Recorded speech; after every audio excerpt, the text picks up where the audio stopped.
Red Dead Redemption 2 is a fake your own death kind of game. As in, you go to the market, you find a fattened sow, and you drain that sucker's blood in the front seat of your 2005 Honda Accord so that people think you exploded into red goo and stop trying to bother you so you can play the game more.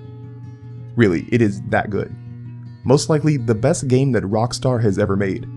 And if you look at some of the landmark, genre-defining stuff they have put out, Red Dead 2 being the best among them becomes even more impressive.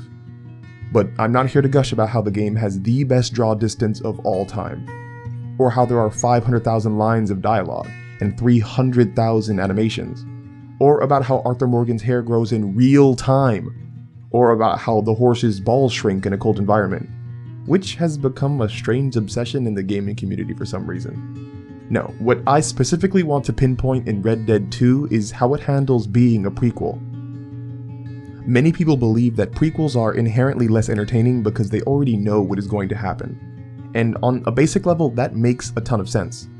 Stories and narratives only thrive when the conclusion of the conflict is uncertain. If the audience already knows where the conflict will end, the uncertainty is gone and the story becomes boring. But then, by that estimation, wouldn't all prequels be boring? Super obvious answer, no. Prequels with poor execution lose their bite because they center their conflict around uncertainties that have already been answered. For example, Rogue One's conflict centered around whether or not the team would be able to get the Death Star plans from the Empire. Of course, we already know what happens there. A much more engaging conflict would have centered around each of the characters and how the suicide mission impacts them, and the Resistance as people. But for conflict centered around characters to be effective, the audience has to care about those characters, which means the characters have to be developed. And Rogue One developed its characters just like how I developed a good college GPA. I didn't. But anyway, I mean, just take a look at such inspired characters as Jane Doso, the daughter of the plot's real main character. Churro Inye, the spiritual blind martial artist. This robot in a Star Wars movie. A cold, lifeless hunk of metal who manages to be the most realized character in the film. Frown Bad, because the looming threat of a moon-sized Glock apparently wasn't a good enough antagonist already. I mean, I can't even make this stuff up, guys. Just look at how the official Star Wars databank describes some of these characters. Bodhi, guy with ship. Gandon, guy with gun. Saw, guy with rebels. And Cassian might be the best. Guy who is liked by other people. As in, a key facet of his official character bio is how other people feel about him, not any of his actual traits or motives. These characters are such bland cardboard cutouts that their freaking character descriptions can't move past occupation and favorite item to kill with. In fact, you know how I said this guy's name was Gandon? Well, it's not. His name is Baze.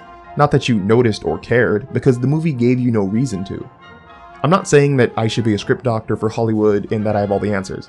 I'm not even saying Rogue One wasn't entertaining as a visual spectacle.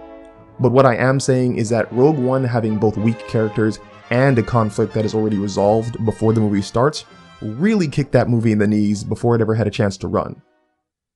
And on that note, we can get back to why you clicked on this video, Red Dead Redemption 2. It is a great example of a prequel that centers on an unanswered conflict.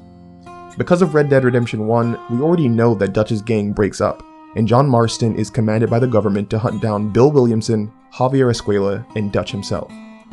And thankfully, Red Dead 2 doesn't focus on whether or not John gives in to the feds, or if the gang is going to survive. Red Dead 2's conflict centers around the slowly decaying mind and morality of Dutch van der Linde, and how it affects everyone he is responsible for. It focuses on the lives and hearts of outlaws in a world that is on the brink of moving past them. Most importantly, Arthur Morgan. Red Dead 2's most incredible aspect is that it can turn you into a couch-bound golem that neither thirsts, hungers, or craves human connection. Red Dead 2's second most incredible aspect is that it takes the weakness of a prequel and turns it into a strength. Since we know that the gang is doomed to fail, and who appears in the next game and who doesn't, each beat in the story carries weight and strengthens our questions about what is still unknown. What happens to Arthur? He is the second in command of the gang, but he was never mentioned in Red Dead 1. Does he die at the end of this game? Does he escape the law? What about Hosea, who always seems to be a thorn in Dutch's side? Micah is a psychopath, so is he the reason the gang disbands?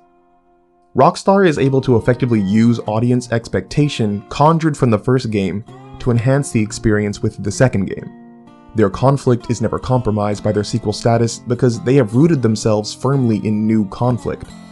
When writing your own stories that might be prequels, keep this concept in mind.